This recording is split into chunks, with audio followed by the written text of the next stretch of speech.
Ring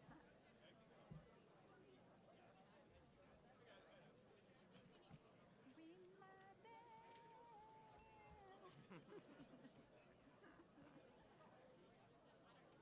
Do you think it's going to get heated, Burl? Um, well, it depends.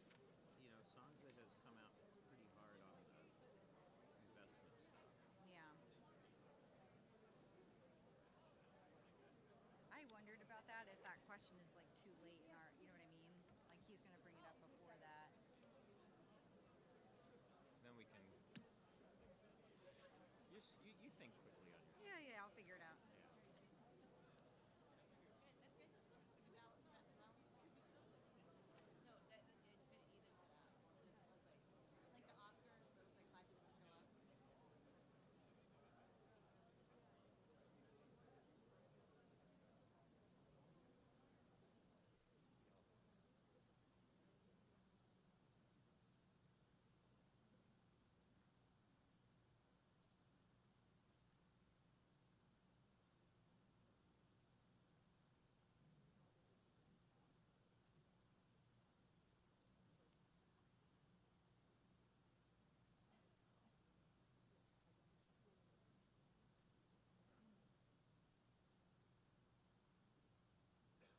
it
in the cups as hot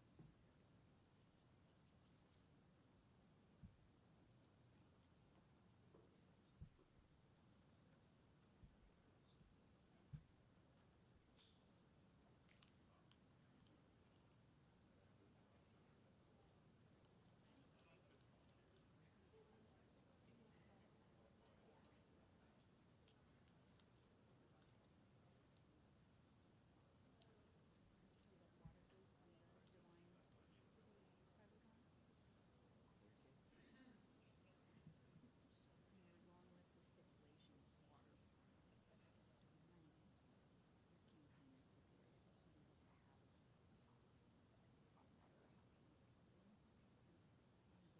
always had the same, right?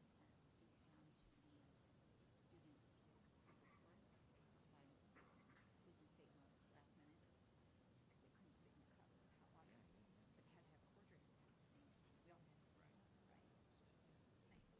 And he got there like 5 minutes before they closed. Bought the mugs. He got up. Like the one could have hot water. Stuff work out. It did. That's good. But it was a panic moment. Like, how are we going to get this hot water up there?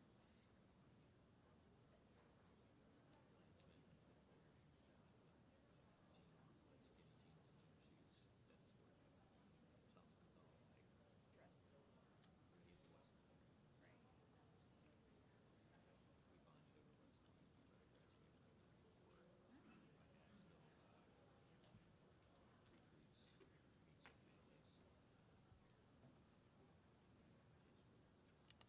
Good evening. Welcome to Xavier University. My name is Colleen Hanich. I'm in my fourth year as Xavier's 35th president. It's my pleasure to welcome our candidates seeking to represent Ohio's 1st Congressional District, Representative Greg Landsman and Mr. Orlando Sonza. It is also my honor to welcome to Xavier the Cincinnati Enquirer, your hosts for this evening, including Executive Editor Beryl Love and the Enquirer's opinion editor, Kevin Aldridge, who will serve as tonight's moderator. This evening, we will also benefit from the expertise of the Enquirer's senior news editor, Jackie Borchardt, and Xavier senior student, Katie Sanchez, who, representing the voices of our students and the broader community, will pose questions to the candidates. Welcome to you both. Finally, in addition to welcoming all of those in attendance this evening, I'm especially pleased to see that the majority of tonight's audience members are in fact Xavier students. Students, President Franklin Roosevelt reminded us that democracy cannot succeed unless those who express their choice are prepared to choose wisely. The real safeguard of democracy, therefore, is education. This is a busy time of the semester for all of you, and I would like to commend you for recognizing this most important opportunity for civic engagement. Think of tonight's debate as perhaps the most applicable midterm exam you will encounter this semester. I know we will all learn a great deal more this evening about these candidates and the issues that are important to all of us. So I'd now like to invite the Enquirer's executive editor, Beryl Love, to kick us off this evening. Thank you.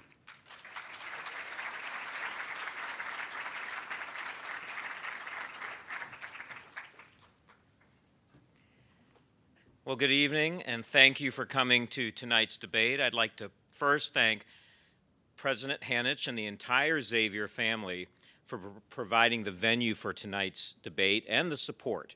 You have been an incredible partner, one that shares our commitment to elevating the political discourse in our community and in our country. I'd also like to thank our participants tonight, Representative Greg Landsman and his challenger, Orlando Sonza. Too often these days, candidates sidestep independently organized debates in favor of scripted forums attended only by political allies. You both should be commended for accepting our invitation to debate without a net, so to speak, in front of our audience of Xavier students. So sitting in front of the candidates tonight will be the future of our country. I bet you guys are really tired of hearing that, right? But it's true. And I know you care deeply about their vision for what the future holds. So I hope they don't let you down tonight. And finally, I'd like to challenge everyone here tonight to a person to continue to actively seek news and information, as opposed to relying only on your social media feeds. Seek multiple sources on an issue. I consider the Enquirer a great source, but don't stop there. Seek opportunities, such as tonight, to engage IRL directly with the source. And finally, seek the truth, even if it makes you uncomfortable or if it challenges your worldview. And with that, I would like to introduce our moderator for tonight, my colleague Kevin Aldridge, Opinion and Engagement Editor for the Enquirer.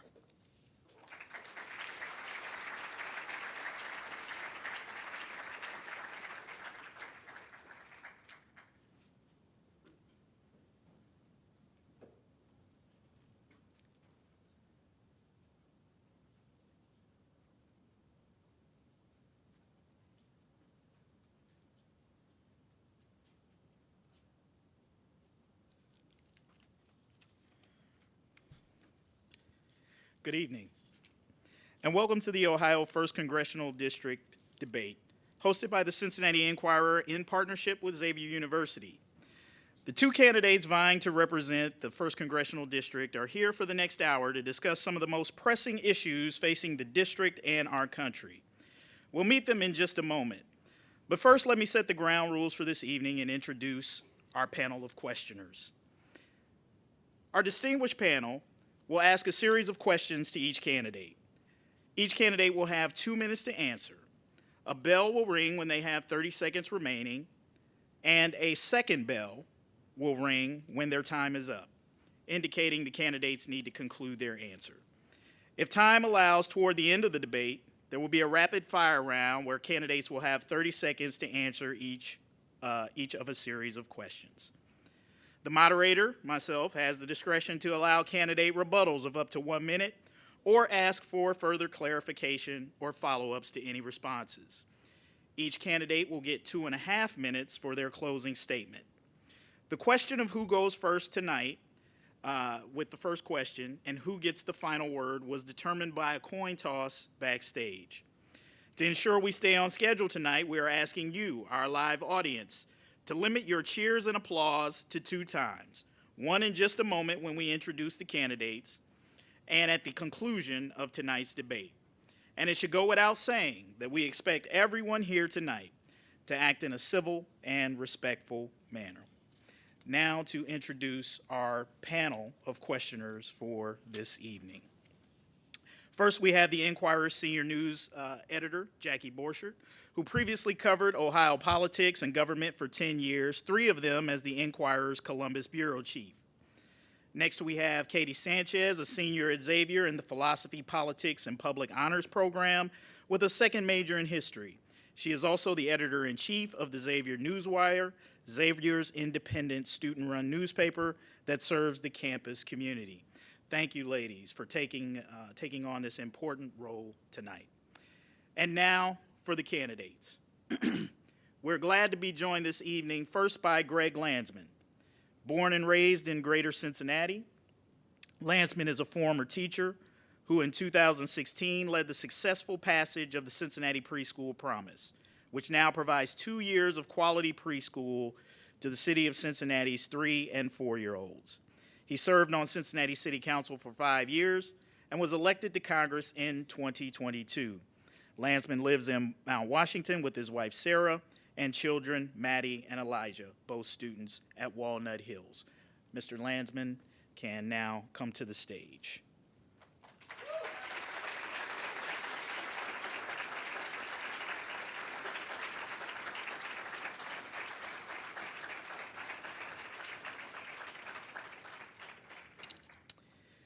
Next, we have Orlando Sonza. Mr. Sonza is a West Point graduate, former Army officer, and currently the executive director of the Hamilton County Veteran Service Office. He is also a CPA and a former prosecutor.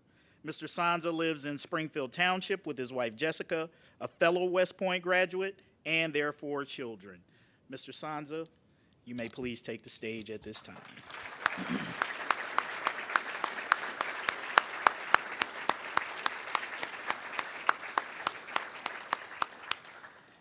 Thank both of you gentlemen for joining us here tonight.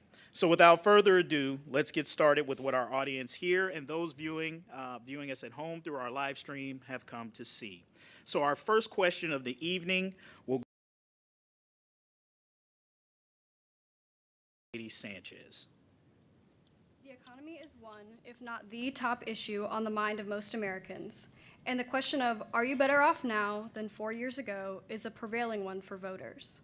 While many indicators show the U.S. economy is doing well and rebounding from a record high inflation rate, some people are still finding it difficult to afford groceries, housing, and rent. What are some specific policy proposals that you support that could make the cost of living more affordable to more Americans? It's a great question and probably one of the most important of this election, so thank you for that. I grew up in a middle-class household. My parents were teachers. I was a teacher.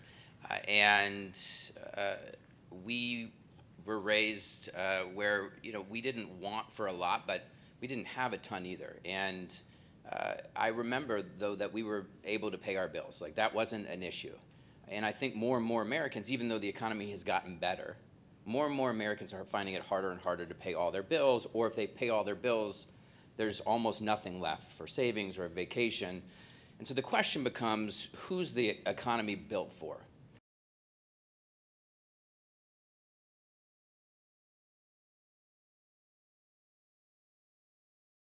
It's ever been for billionaires and big corporations. And that's in part because the tax code is built for them. 83% of the tax giveaways in the 2017 Trump tax plan went to the top 1%. What if you flipped it?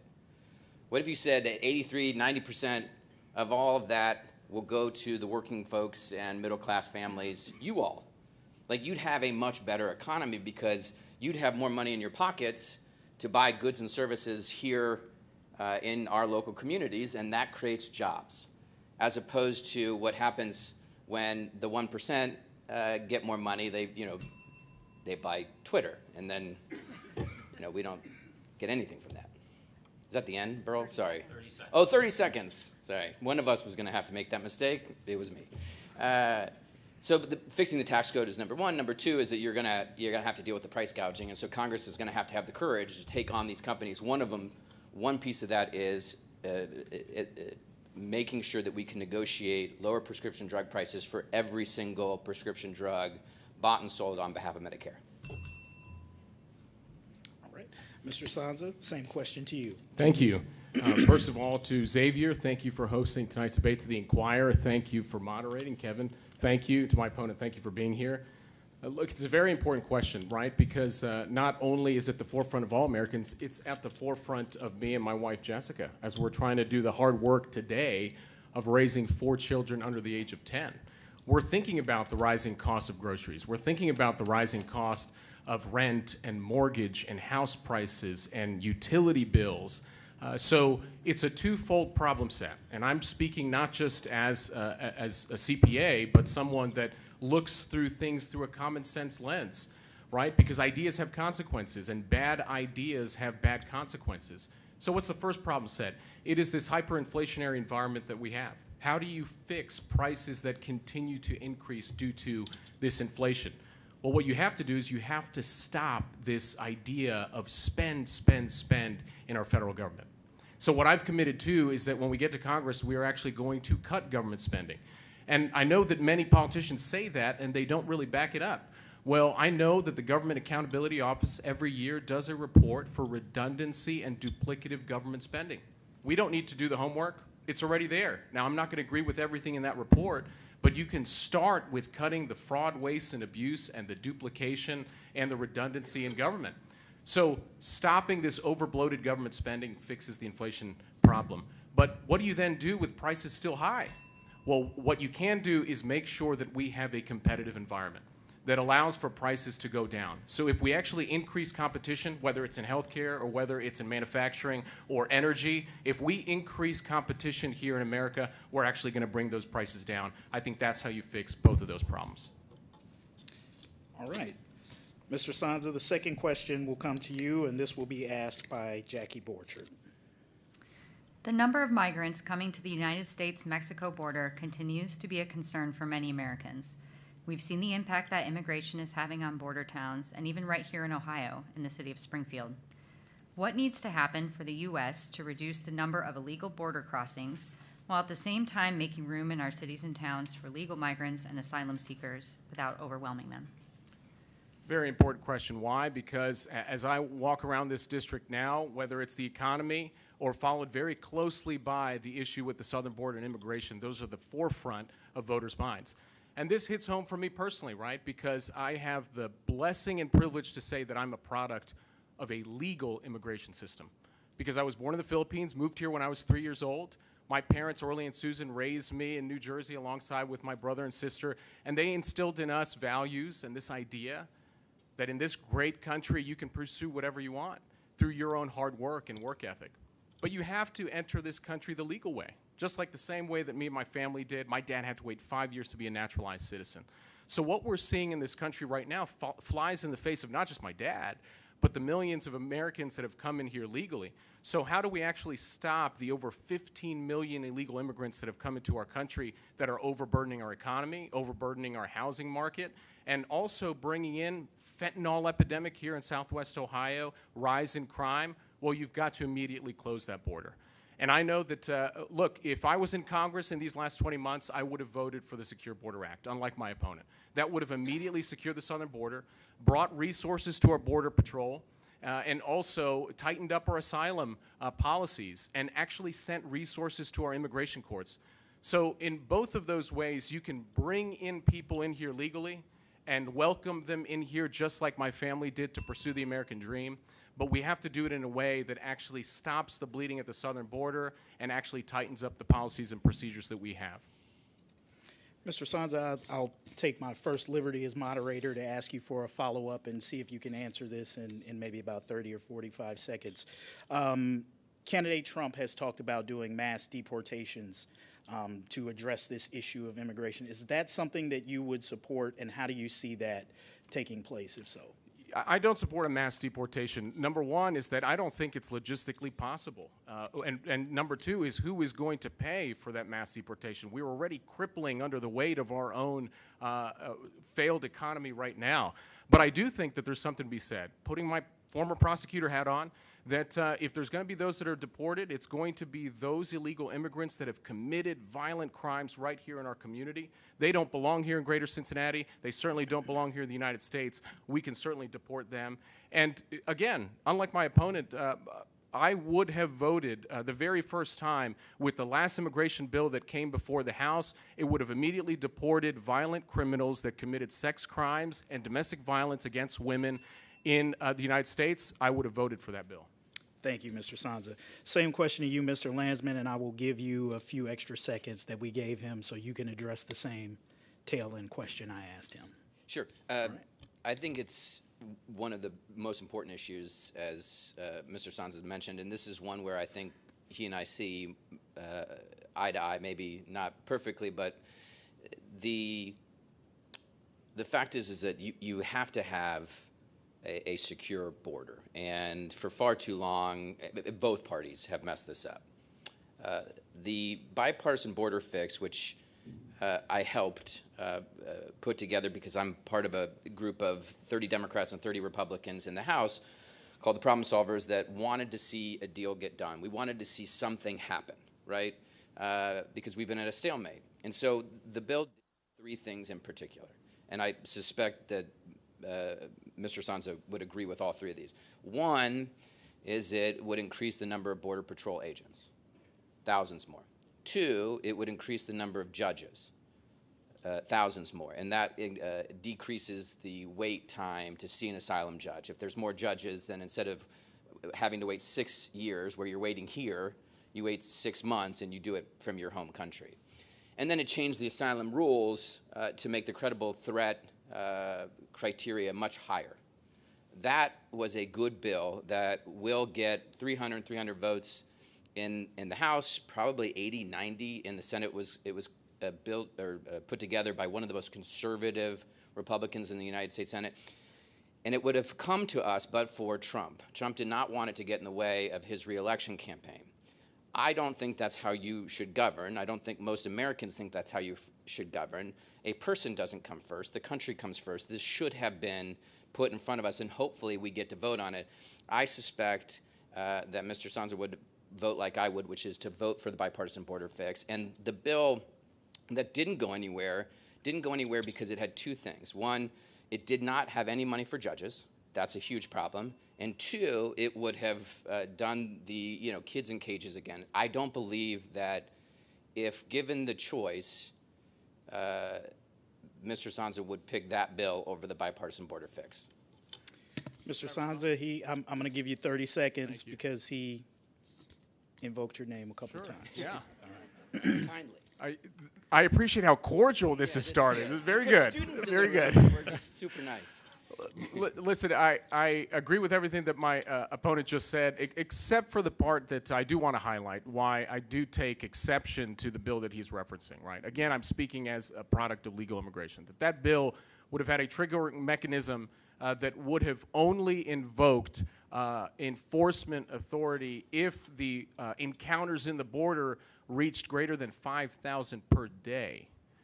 Now, I don't know about you, but that to me is overwhelming and does not actually fix this problem. It just exacerbates the problem. So again, ideas have consequences. And for me, that idea would lead to bad consequences. So I disagree on that standpoint. But again, as a father of 4 young kids, we certainly do not want to see what we have read and seen, where there is the detainment of children and the separation of families. My wife and I are huge advocates of agencies that actually take them as foster kids throughout the United States. I think there's more of that. But we have to fix this problem and do it the right way. Thank you, Mr. You can you can address it on the front end of this next question if you would like, since it's going to come to you first. So the next question will go to Mr. Landsman, and it will come from Ms. Sanchez.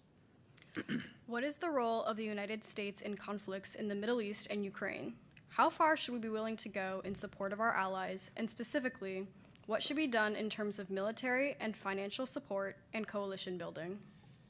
Really important question. I just want to mention two things because I really appreciated the Franklin Roosevelt quote at the beginning of this, and that education matters so much. And this is a really good, the issue of immigration and fixing this is so complicated that he and I agree on two other pieces too. One, and I think it took a lot of courage for him to say, the mass deportation just logistically isn't a path forward. And so I think that is something that we have to come to terms with, and I want to give him credit for saying that. It's logistically impossible. It's also not who we are. The second piece is that I agree on the moment where the border gets shut down should be left to the discretion of the administration. I wish the bill had that. I think it's really important to say, like, the next president of the United States should have the ability to say, look, this is overwhelming our communities, we are going to shut it down. So I think pointing out the agreement on those two things. On the issue of the Middle East and Ukraine, Eastern Europe, this comes down to global stability, and that gets at our national security. When there is chaos and conflict and war all over, especially when it's going to involve us, the United States, we have to be leaders, and we have to stand up to, in this case, two very big bullies, Putin in Eastern Europe and Iran in the Middle East. And you stand up to bullies the way in which we are right now. And this is one where there should be no partisanship. This was something that I grew up in the 90s where partisanship stopped at the water's edge. Remember that line? Like these are two issues where we should all be in this together to get Putin out of Eastern Europe, out of Ukraine, and get Iran out of the business of funding terror and chaos in the Middle East. Thank you, Mr. Landsman. Same question to you, Mr. Sonza. Thank you. So what this speaks to, right, is making sure that there is both strength and deterrence. We have to not just have the ability to project strength, but we actually have to have the military that can then back that deterrence with strength. And so when it comes to projecting strength, I think that what Congress can do is to make sure that there are no bills that would actually embolden our enemies. And what we see across the Middle East, right, is exactly what my opponent just alluded to, is that you have a country whose interest is adverse to the United States and Iran, who is funding, right? You have to ask yourself who's funding the Houthis and Hamas and Hezbollah. It is Iran. And when America sends U.S. taxpayer dollars to Iran in the tunes of billions of dollars, that emboldens our enemies. And then that money then gets brought to the very terrorist organizations that conduct horrific atrocities like that of now over a year ago on October 7th against our strongest ally, Israel. So we can't send the money there. And, you know, this is part of education as well. Unlike my opponent, I would have voted for two appropriations bills that were bipartisan in this last year. The last summer, there were two appropriations bills. One was a national defense authorization bill that would have stopped funding to go to Iran and to Syria and to other countries whose interests are adverse to us. I would have voted for those two bills, unlike my opponent. Number two is supporting our military and actually giving them what they need to actually have an adequate and lethal defense, as I put my military hat on as a former infantry officer. How do you do that? Well, you fully appropriate the military. Unlike my opponent, I would have voted for the National Defense Authorization Act of May of 2023. And I would have also not just stopped there, I would have supported the men and women that have served our country, and unlike my opponent, fully appropriated the Department of Veterans Affairs for that full appropriation as well. Thank you, Mr. Sonza. 1 minute, Mr. Landsman, rebuttal. So there are three bills, just so we're all tracking. Two appropriations bills that included cuts to or prohibition prohibitions as it relates to these adversaries, international, global entities like Iran, and then one National Defense Reauthorization Act.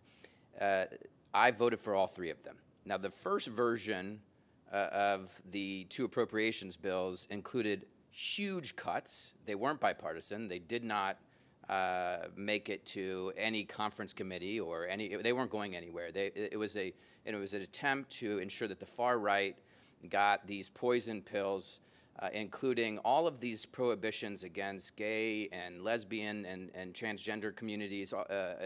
Hits to the military budget, hits to diplomacy, huge cuts to AmeriCorps, those kinds of programs, and the same was true for the National Defense Reauthorization. All of them passed, all with my vote. Thank you, Mr. Landsman. I'm going to piggyback on that and give each of you a minute, and if there's anything he said you want to incorporate into your minute on this issue of these overseas conflicts. What do you see as the solution, or how do we resolve these situations? A lot of Americans would like to see a ceasefire in the Middle East, as well as a resolution in Ukraine. What are your thoughts on how do we get there? So first, I'll speak to the situation in Ukraine. Is that, of course, we have to support our allies. And we should be supporting Ukraine so long as we have the accountability for, again, it goes back to money. You follow the money, where our money is going. And I think what many Americans are tired of is a blank check being sent, not just to Ukraine, but to anywhere else, is accountability. If we can have accountability for every dollar and an actual win strategy there that's clearly articulated for the American people, that's what we expect and what we should be getting. Now when it comes to Israel, look, the atrocities again hit close to home. As a father of 4 young kids, as a proud American, one that believes in respecting people's difference in opinion and belief and background, the killing that's happening in the Middle East and specifically in Gaza is horrible, whether it's Palestinian lives or Israeli lives or American lives. But the call for a ceasefire can only work if it's actually one of common sense. You know, it is unfortunate that my opponent has called for things like a temporary permanent ceasefire. That to me lacks common sense. That's not what I'm for. I'm for a ceasefire that works. Thank you, Mr. Sonza. Mr. Landsman? Yeah, so a couple things. One is on those bills, because I want to go back, the ultimate legislation that was passed had more money for veterans and more money for the military.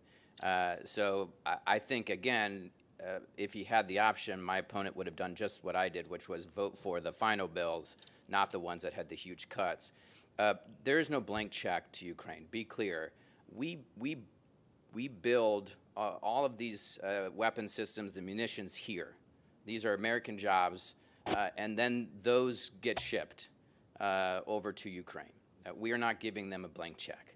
And as somebody who knows World War II and the Holocaust history very, very well, and hopefully you all know too, like this could have been prevented, the Holocaust. World War II. They have tried to appease Hitler in the 30s, and it didn't work. He still went into Poland, and then he kept going. You can't appease Putin. He has got to stop, and he's got to get out of Russia, or Ukraine. Thank you, Mr. Landsman. All right, we'll move on to our next question, which will come from Ms. Borchert, and we'll go to Mr. Sonza first. We have a big issue on the ballot this year, one that could change what this district looks like in the future. Ohio Issue 1 would put the power of drawing congressional and state house district maps into the hands of citizens and not elected leaders who are looking to stay in office. Do you support Issue 1, yes or no, and why? I do not support Issue 1, and here's why. Substantively, what that bill would do, it would remove accountability from a check and balance system that we have now. And no political drawing map-making process is perfect. But on that issue, as I read the ballot language that appeared on my ballot when I early voted, it does not allow for the removal of any of the redistricting commissioners except by vote of the other commissioners. There is no judicial branch that has oversight. There's no legislative body that has oversight. There's no executive body that has oversight. That to me is a problem, because the fundamental protection that we have in our country is a system of checks and balances. So when you have a redistricting process, or even any process that only allows for accountability within the entity, I think that could be ripe for things that we don't want to see, and have the ability to have oversight from an independent body. And that's number one. Number two is that it's concerning to me when there is a template of such an amendment in other states, and that it's failed to work as it's said. Specifically talking about Michigan. In Michigan, they have passed the same sort of anti-gerrymandering initiative, and look at what it's done. It's taken metropolitan cities and actually caused them to be divided up so that it looks almost like a spider web, where it pulls in very rural counties in 5, if not 6 arms there. What that loses is ability that we call, under Ohio law currently, of compactness, that districts should be compact. They should be able to retain as many cities within itself and not break up cities, townships, or municipalities. So from those two substantive points is why I'm voting no on issue 1, but I would hope that we do continue to look to fix the way that we do our political map-making process, but in a way that provides for accountability and doesn't break up districts and municipalities. Thank you, Mr. Sonza. Same question to you, Mr. Landsman. Yes, I absolutely support it. This is one of the most important things that we are going to do as Ohioans. Republicans, Democrats, Independents, everyone who wants to end partisan gerrymandering in the state of Ohio will vote for issue 1. Issue 1 ends partisan gerrymandering. And when my opponent talked about is ask both of our kids to take a year and make sure that when they're ready for college, and we start paying that bill, that it's something that they really believe in. And so I think there needs to be wholesale reform because at the moment it's way too expensive and somebody's going to have to pay for it. And at the moment we are pricing out most American middle-class families. Mr. Sonza, same question. On this issue, and I think a lot of issues that impact those of you close to home, that impacts your wallet, competition is a good thing. Right? We want more competition, because if we allow competition to do its part, we get better products, we get better education systems. So when it comes to education, number one is for those that are, even before they even enter into college, contemplating whether they're going to go to college, to be able to increase the competition when it comes to trade schools, community colleges, military service, is to be able to give our young people more options and to incentivize them to really look across all those options and whether college really is for them. So increase the competition on that front. The second fold is if they've made the choice that college is for them, it goes back to transparency.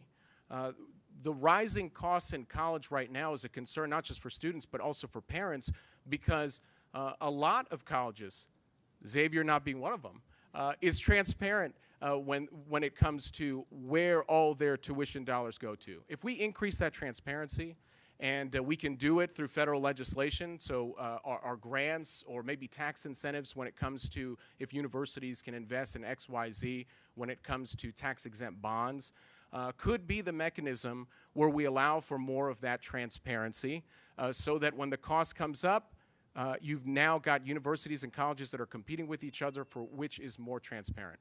But then for those that are actually paying the cost, how do you actually lower that cost of tuition? Again, if you incentivize colleges to get rid of waste, administrative bloat, right? There's administrative bloat in the federal government. There's administrative bloat, I'm sure, across college campuses. If there's incentives that can actually be used in order to bring down those costs, you bring down the cost to the end consumer, which is to the student. And the last thing I'd say is return on investment on degrees. If we can get transparency on what is my return on investment given this degree over the other, increase competition. Thank you, Mr. Sonza. We'll move along to our next topic and our next question that will be asked by Ms. Borchard, and it will go to Mr. Sonza first. Last year, Ohio voters approved a different issue 1, which enshrined the right to reproductive freedom in the state constitution.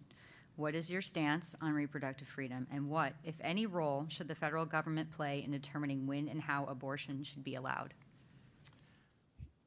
On this issue, I have never sought to politicize it because I speak from personal standpoint, is not just as a father of 4 kids, but one who's a father of 2 daughters, and then one who lost a 5th child in a miscarriage. I value life. I don't hide the fact that I consider myself pro-life, but on this issue, I'm also pragmatic and practical. Number one is that we have to recognize the 3 exceptions for rape, incest, and life of the mother. Number 2 is that this is not a federal issue.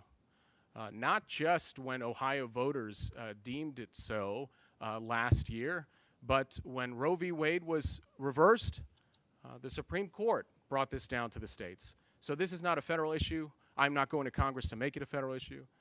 And lastly is that I think the majority of Americans, me included, are not for extreme, especially on this issue.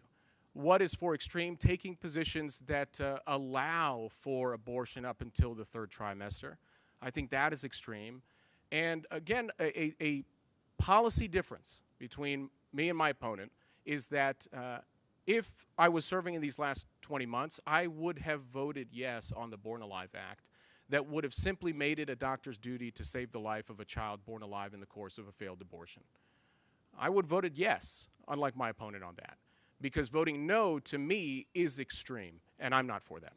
Thank you, Mr. Sonza. I'll ask just to follow up here for 30 seconds. If elected and you were to make it to Congress and there were a federal abortion ban bill that came in front of you, would you vote for it, yes or no? It's a state issue, no. All right. Mr. Landsman, question to you.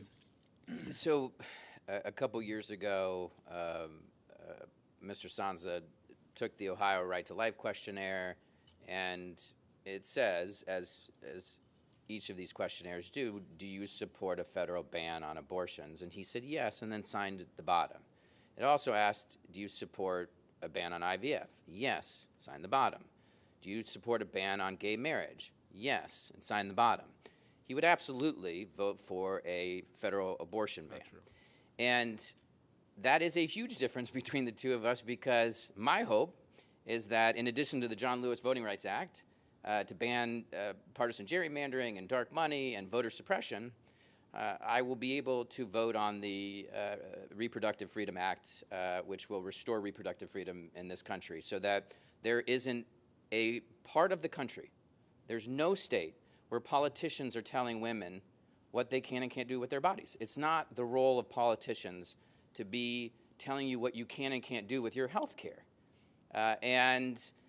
Politicians, whether it's at the federal level, at the state level, getting in the middle of these very complicated medical decisions is not only dangerous, but it has gotten people killed. There are women who have lost their lives because of these new laws. These bans are bad. They're bad for women, they're bad for doctors, they're bad for our daughters, they're bad for our economies, they're bad for the country. And this is a big difference. I will restore reproductive freedom. He will support a national abortion ban. Mr. Sonza, I'm going to give you 1 minute rebuttal. So my opponent made a very stark point, and that is that that survey that he's alluding to was long before the Supreme Court ruled on this issue, long before this came before Ohio voters in Issue 1. And so he may have the opportunity to characterize it, but he cannot mischaracterize my position, as I made it clear tonight. And again, I don't hide the fact that I consider myself one that is not just pro-life, but pro-family, but that is the clarity on that issue. All right. Sorry, Mr. Landsman, I'm going to give you 1 minute, and this is the final word. We'll move on to the next topic. Dobbs happened 2 years ago. That questionnaire was 2 years ago. It was simultaneous. I mean, It was months prior to that. I do believe that this has become politically awful for you all, but it is a nightmare for women. And so my hope is that people stop doing this, federal, state, and just say politicians have no business whatsoever in the middle of these very complicated medical decisions, period. I will not politicize it. Thank you. All right, our next question will go to Mr. Landsman first, and it will be asked by Ms. Sanchez. This is another question from a Xavier student. The events of January 6, 2020 still loom large 4 years later. How would you respond if one of the presidential candidates refused to concede? I would be outraged. It is a core aspect of our democracy, and our democracy is core to who we are. Whether or not somebody says, I'm going to adhere to whatever voters have said they want. If Donald Trump wins, I'll certify the election. If Kamala Harris wins, I'll certify the election. It doesn't matter. Our role is to certify the election. The fact that that almost didn't happen 4 years ago is a siren going off in terms of our democracy. It was one of the reasons I ran. It was the primary reason I ran. I loved being at City Hall, and my intent was to stay there. But the person that was representing us saw that insurrection, saw the Capitol being attacked. People died. Officers lost their lives, violently attacked.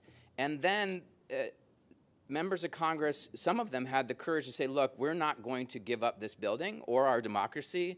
And they gavelled back in. And most everyone said, no matter what, whether my person won or lost, I'm certifying this election, except for the person who represented us. And I thought to myself, somebody has to say that's wrong. Somebody has to say that's disqualifying. And that's one of the reasons why I ran. I think this is one of the most important moments in American history. No matter who wins this election, our democracy has to survive, and that means certifying the election. Thank you, Mr. Landsman. Same question to you, Mr. Sonza. Two separate issues. One is whether the votes will actually be certified and whether we agree with that. Absolutely. But the question was pointed to concession. And in my mind, concession is on election night when there's a flurry of lawsuits that are being filed on both sides. Whether a candidate is going to pick up the phone and concede that night to having lost. No, what's more important to me is what happens after election night. If on January 20th, or 21st, whenever the swearing in is, if we will have a peaceful transition of power just like we had in 2021. That's the important date for me.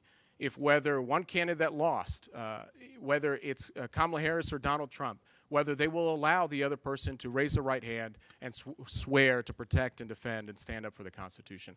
That's the important date, and I would be appalled if a candidate did not allow for that to happen across in both parties.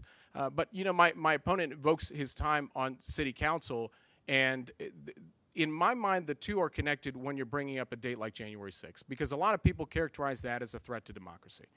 But for me, what is a greater threat to democracy is when we have politicians across both aisles that say one thing and then do another when they're in elected office. And, you know, fool me once, shame on you. Fool me twice, shame on me.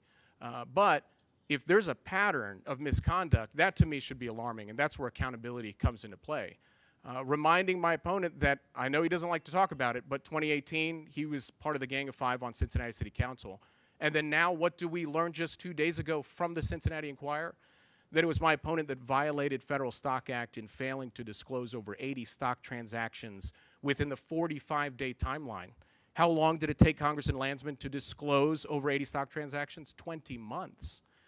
That, to me, is not a mistake. That's a pattern of misconduct that I believe is a threat to democracy. And I think we have the ability to hold our elected officials accountable. Thank you, Mr. Sonza. Now, Mr. Landsman, I know you're going to want to respond to that, but good thing. It was actually it was actually the next question that we had for you, because we were actually going to ask you to address that very issue. So Mr. Sonza beat us to the punch. So I will allow these next set of two questions that we have are specific to each of you. So the first question, since it's already been teed up, we'll go to Mr. Landsman, and Ms. Morcher will be asking these questions. Representative Landsman, you face an ethics complaint for failing to report stock trades in a timely manner, trades that must be disclosed so voters know if you have any financial interest in what you're voting on. What do you have to tell voters tonight about that? So it was a question of whether or not the stock trades were disclosed. They've all been disclosed. I have nothing to do with my trades, and so I didn't know. Once I found out when we were putting our financial disclosure together, we disclosed them. It was late, and that was wrong, and I took responsibility. It happened to maybe 60, 70, 80 members of Congress in the last term, dozens this term, and we've put in place a system to make sure it doesn't happen again. I'm also moving towards not having anything to do with stocks and just doing mutual funds, because trust is everything. And it's one of the reasons I don't take corporate PAC money, because I think it's so important for people to know that I'm not with them, I'm with you. On the situation in 2018, and my opponent knows this is true, I responded to a text, and it said, "Looks good." I was in Israel. I was tired of this argument as to whether or not I was going to sign on to a public letter saying that the city manager should stay. Now, that was a mistake. I should not have done that. In both instances, I immediately took responsibility. Politicians don't do that often, certainly not often enough. I took responsibility and I moved on. I would encourage you to move on. Thank you, Mr. Landsman. Ms. Borchert, you can incorporate it into the answer to this next question you have come, and we'll give you a little extra time. Mr. Sonza, at the top of your ticket is Donald Trump, who continues to falsely state the election was stolen. If you had been in Congress on January 6, 2021, would you have voted to certify the results? Yes, I would have voted to certify. Back to the last statement that my opponent made, he may have moved on, but the people of Cincinnati have not moved on. It's still very much fresh in their minds when a Hamilton County judge fines the city of Cincinnati $170,000 to pay for my opponent's legal fees, along with the other 4 members of the Gang of 5. So they have not moved on. And they should not move on if there is, again, a pattern of questionable conduct that ensues after that. And so we're not talking about 2018 now, although I believe in my mind it's connected to now when voters, again, me and those of you here and those of you at home are learning not 20 months prior, but 20 months later, that the sitting congressman who sits on the Small Business Committee in Congress fails to disclose over 80 stock transactions, some of them in the very corporations that he railed against his opponent in 2022, Big Pharma and Big Oil. And this whole dialogue of not taking corporate PAC money, well, again, it begs questions that need to be answered of why then invest in corporations that are funded by some of the biggest billionaires around the world, but this failure to disclose when it's a duty of an elected official to disclose it timely. 46 days, a mistake. 48 days, a slip-up. 20 months to fail to disclose that. And the reasoning we hear on this stage is because I don't do my stock transactions. That's not the way my wife and I train our kids on how to actually save their money. You are responsible for every dollar that goes into your piggy bank. And in the slot that says invest, Michael, you're accountable for where that money goes, not someone else. Mr. Landsman, opportunity for rebuttal. Again, all of the trades were disclosed immediately once I found out about it, and it does happen. I do think it is bad for members of Congress to be in this business at all. So we're in the process of transitioning to mutual funds, which I don't know how many members of Congress are doing that, but that should be the law. That is what I support, and it will clear up a lot of these concerns. But the fact is I don't take corporate PAC money, and most politicians, including my opponent, do take corporate PAC money, and that's one of the reasons why he doesn't support Medicare negotiating lower prescription drug prices. Not true. It's why he supports privatizing Medicare. It is one of the reasons why he is all in on spending trillions, again, trillions, on the super wealthy. And we need, more than anything else, members to be with us, not Thank you, Mr. Landsman. the super wealthy. 30 seconds. Okay. 30 seconds. All right, now as I put my CPA hat on, okay, this whole talk now of tax cuts and they're being for the uber wealthy, and I'm only for that. Listen, the reason why I'm committed to renewing the Tax Cuts and Jobs Act of 2017 is because, number one, that is the difference on whether your family is going to have $1,000 or $2,000 for child tax credit per child. Number two, if you're a small business owner like my wife, whether you're going to still have the 20% qualified business income tax deduction under Section 199 Cap A. And number three is whether you're going to have a standard deduction that is $24,000 for married filing jointly or simply $12,000. Thank you, It's Mr. not Sonza. affecting the uber wealthy. It's affecting everyone else in this room. Thank you. All right, we're nearing the end of our hour here together, but I wanted to ask one last question before we move into our closing statements. And this question comes from Luca Filigenzi, a sophomore here at Xavier. And this question will go to Mr. Landsman first. And the question that Luca asks is, with many American veterans suffering many daily issues related to their service, how would you provide better security for our veterans? Yeah, it's one of the reasons I joined the Veterans Affairs Committee. When you get to Congress, you have to pick the committees that you want to be on. I chose small business and veterans because those are two hugely important issues to me and to the district. We have a huge VA here in Greater Cincinnati and a ton of veterans, including my opponent and his wife. Thank you both for your service. I mean that genuinely. We do a lot of bipartisan work on the Veterans Affairs Committee. It's another reason why I chose that. It's still one of the only places in the United States Congress where Republicans and Democrats just do the work. And I have all of these bills and work that I've done with my Republican colleagues who will say one of the easiest people to work with on the other side of the aisle is Greg Landsman.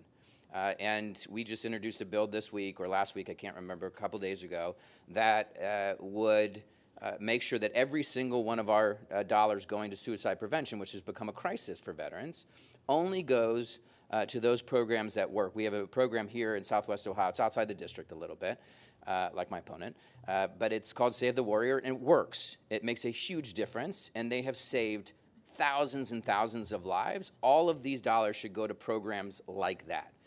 And that bill is supported by Representative Morgan Luttrell, Derek Van Orden. These are two Republicans who are working with me to make sure that we are doing everything for our veterans. Thank you, Mr. Landsman. Mr. Sonza, same question. So again, speaking as a fellow veteran, married to not just a veteran, but a woman who outranks me in every sense of the word. Jessica got out as a captain. I got as a first lieutenant, so I will forever salute her. But look, what veterans want most is that they're getting help, and they're getting help fast, not a delay. Okay. Now, I commend my opponent for introducing a bill that hits very close to home for a lot of veterans that has to do with suicide prevention. But my only question is, why do a press release or a press conference on the very first day of early voting and not 2 years prior or in these last 20 months? So that veterans can get the help fast. Why not introduce that sort of line item in a VA appropriations bill? Why not vote for a VA appropriations bill time now so that the Cincinnati VA and other medical centers get the help now? That's how I would have operated in these last 20 months if I were the representative. It's sending help to veterans when they need it. And also, veterans are smart, right? They've had to take orders their entire tenure in the military, but they can smell a simple paper trail or simple bureaucratic red tape from a mile away. I'm not accusing my opponent of that, but if a bill that I read simply says that we're just trying to create best practices for data collection on an issue like suicide prevention, that to me goes data collection. We don't need data collection. Veterans need resources and staffing, time now, and for it to be sent to them immediately so that they can get the help they need fast. That's what I would do, as I would proudly stand with my fellow veterans in Congress. Mr. Landsman, 30 seconds. Make it quick. It's a callback. We're going to go back to those appropriation bills. The ones that ultimately I voted for and passed were bipartisan bills that increase funding for the VA. They didn't cut funding for the VA or the military. The bills that I refused to vote for were the ones that cut funding for the VA and for our military. I voted for the ones that increased and protected the funding for both. All right. Thank you, gentlemen. Thank you for your stamina, for your civility. This, I would have to say, this was That's it. a pretty civil debate here this evening, which is appreciated. I think voters got an opportunity to learn a lot this evening. So at this time, we're going to have our closing statements, where each candidate will get 2.5 minutes. And as I mentioned at the opening, we decided who would get the last word via a coin toss before tonight's debate. So our last word tonight will go to Mr. Sonza. So giving their first closing statement of the evening will be Mr. Landsman. Thank you all for being part of this. You could have done a lot tonight, and you came here, and it says a lot about you. And your engagement is really important in this election. Hopefully you stay engaged. Hopefully this was an experience where you're like, I would like to keep doing this, because our democracy desperately needs you. And I hope this was a really good experience, and thank you to everyone involved. I didn't get a chance to fully introduce myself, but for those of you who don't know me, my wife Sarah and I live in Mount Washington on the east side of town. We have 2 teenage kids, which gives you a sense of the world we're living in right now. I was a teacher. My parents were teachers. I've done child education advocacy work my entire life, including when my kids were in preschool. I looked around and we noticed that most kids didn't have access to 2 years of quality preschool, and so we led the effort to make sure Cincinnati was the first city, and still the only city, unfortunately, to provide 2 years of quality preschool. We brought Republicans and Democrats together to do that, because that's what you do. When you see a problem, you go and fix it if you're in a position to do that. And when I was at City Hall, we invested in core services, we invested in prenatal care, child care, youth jobs, all the things that make Cincinnati a better place to raise a family. Since I've been in Congress, I set out to be transparent, accountable, reliable, and bipartisan. I have one of the most independent voting records. I have passed multiple bipartisan bills out of committee that will increase access to child care, reduce prescription drug prices for seniors. That's something that very few members of Congress have done. And I am committed to strengthening our democracy and making sure that it doesn't get undermined by the far, far right. I am committed to restoring freedom as opposed to these national bans. I am for building a tax code and an economy for working people, not the super wealthy. And ultimately, I am for fixing politics. And we need normal, pragmatic, reliable, bipartisan leaders.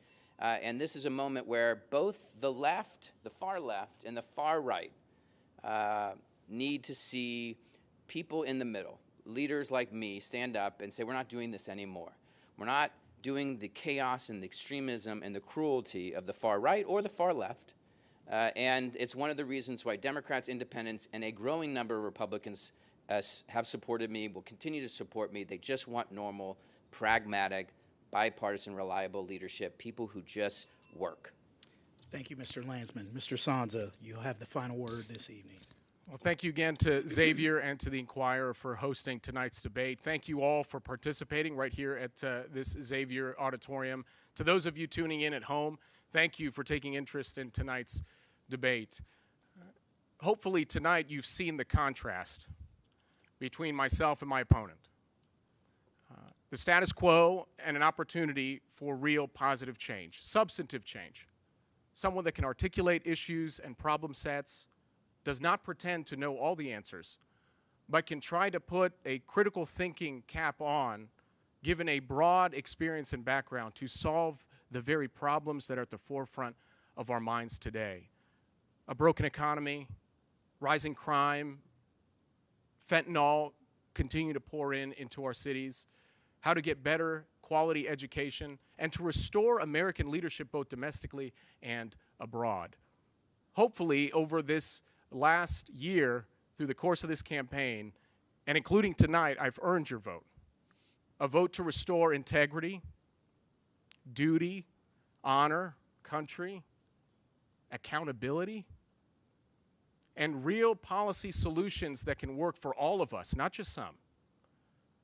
That can be a better economy for all of us, safer community for our families, better education for our kids, and an America that we can all be proud of once again. That's my commitment to this race.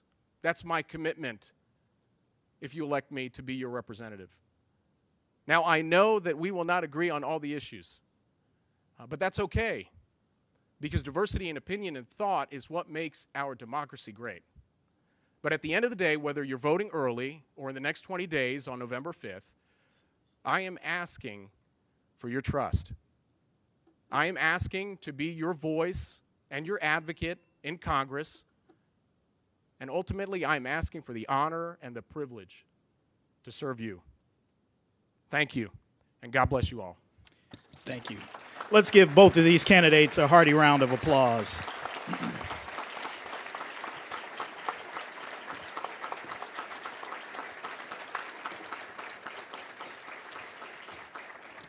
All right, well, this was the third and final time these two candidates will be in the ring, so to speak, going at it before Election Day. In fact, the last word that I will give for this evening is if you haven't already, take the opportunity to go out and vote. Next to life, liberty, and pursuit of happiness, the right to vote is one of the greatest gifts that we have as Americans. So don't waste that power, don't waste that opportunity.